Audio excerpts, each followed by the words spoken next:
Radhe Radhe, good morning guys. সকাল সকাল মাকে প্রণাম করে বেরিয়ে গেলাম খড়গপুর। আর আমি কি জন্য খড়গপুর যাচ্ছি ফুল মিনি ব্লগটা দেখলেই বুঝতে পারবে। তারপর বাবার সঙ্গে বেরিয়ে যাই ঝাড়গ্রাম যাওয়ার জন্য। তারপর শাল জঙ্গলের ভিউ দেখতে দেখতে পৌঁছে যাই ঝাড়গ্রাম।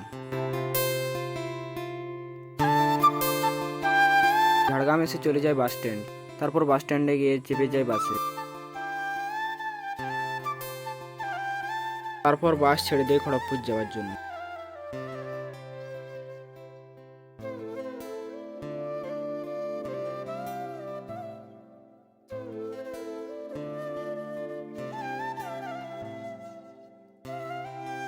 তারপর দেখতে দেখতে পৌঁছে গেলাম বাস স্টেশনে।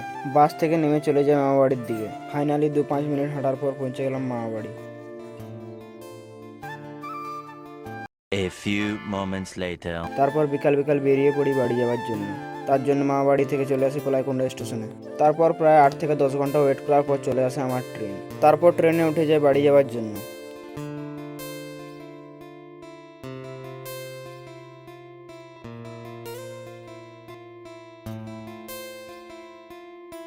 বাইরের ভিউ দেখতে দেখতে চলে আসি আমাদের স্টেশন বাঁশতলাতে। আমি এখন বাঁশতলা স্টেশনের ভিউ দেখতে দেখতে বাড়ি যাই। দেখা হবে নেক্সট ব্লগে। এখনের জন্য বাই বাই।